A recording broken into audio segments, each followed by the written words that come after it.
आप अपने कर कमलों से करने का कष्ट करें। 25,000 फॉर्म पूर्ण। सबसे पहले कृषि विभाग की ये योजना, सबसे पहले कृषि विभाग की लाभकारी योजनाएं। 25,000 फॉर्म पूर्ण, 10,000 डिग्गियों का निर्माण, 20,000 किलोमीटर सिंचाई पाइपलाइन की स्थापना। और इसके बाद 3 लाख नेचा बीज मिनीकट वितरण, 50,000 किसानों को गोवर्धन जैविक उर्वरक योजना के अंतर्गत लाभान्वित किया जाना, 1 लाख कृषकों को कृषि यंत्र उपलब्ध करवाया जाना और 75,000 कृषकों को 30,000 किलोमीटर लंबाई के तारबंदी का अनुदान। और आइए आगे बढ़ते हैं। बैलों से कृषि करने पर प्रतिवर्ष 30,000 रुपये की प्रोत्साहन राशि, भूमि सुधार के लिए जिप्सम वितरण, वर्षा आधारित क्षेत्र विकास कार्यक्रम के अंतर्गत 11,000 किसानों को लाभान्वित किया जाना। और आइए अब बारी है, आज का ये कार्यक्रम किसान भाई बहनों के सम्मान को समर्पित है, इसलिए ये मेरे दिल के बहुत करीब है। और जब मैं किसानों के बीच में जाता हूं तो मुझे बहुत बड़ी प्रसन्नता होती है। हम चाहते हैं कि हमारा किसान, क्योंकि किसान हमारे प्रदेश की, देश की रीढ़ की हड्डी होती है। अगर हमारा किसान विकसित होगा तो निश्चित रूप से हमारा राष्ट्र, हमारा प्रदेश विकसित होगा। हम इसलिए किसान की चिंता करते हैं कि आपने देखा होगा, जब से हमारी सरकार आई है हम किसानों के हित के लिए काम कर रहे हैं। किसान हमारी प्रथम धुरी होती है। अगर किसान हमारा ठीक प्रकार से होगा, किसान हमारा विकसित होगा, किसान के घर में खुशहाली होगी तो निश्चित रूप से हमारा राजस्थान खुशहाल होगा। आप हमारे देश की आत्मा हैं। आप अपने पसीने की बूंद से भूमि को सींचकर अन्न उपजाते हैं। इस धरा पर रहने वाले को पोषित भी आप करते हैं। हमारे वेद पुराणों में भी कहा गया है कि अन्न बे प्राण, यानी कि अन्न ही जीवन है और अन्न आपके हाथों से हमें प्राप्त होता है। आप सिर्फ खेती नहीं करते, आप जीवन की नींव रखते हैं, क्योंकि बिना अन्न के आदमी रह नहीं सकता। हमारा किसान अन्नदाता कहलाता है। आप मेहनत से ही आज भारत न केवल अपनी खाद्य सुरक्षा सुनिश्चित कर पाया है, बल्कि विश्व में एक अग्रणी कृषि शक्ति के रूप में उभरा है। इसके लिए भी मैं आप सभी को धन्यवाद ज्ञापित करता हूं।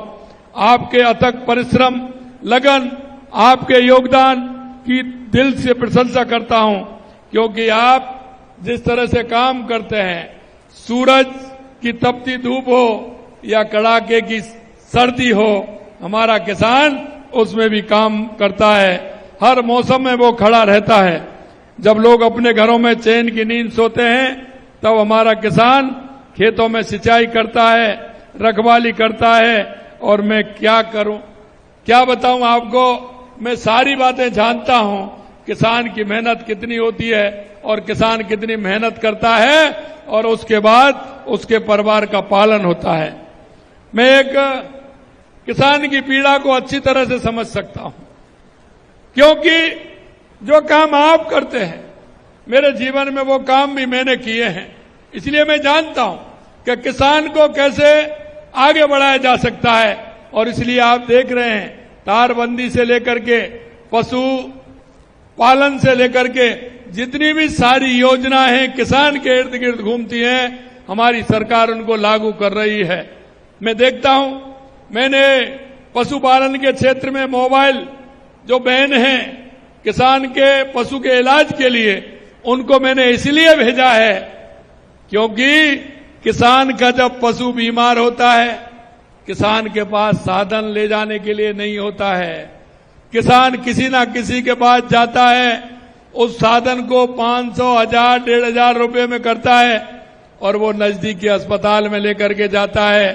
अब जितनी तो दवाई किसान को उस पशु को सही करने में लगेगी और उतनी उसके भाड़े में लग जाती है, आने जाने में लग जाती है। हमने सोचा क्यों ना किसान के लिए वो बैन लगे जिससे पशुपालक के पास हमारा डॉक्टर भी जाए, कंपाउंडर भी जाए और वो गाड़ी लेकर के जाए, आवश्यकता हो तो उसमें पशु को लेकर के अस्पताल आए, ये भी हमने व्यवस्था की है।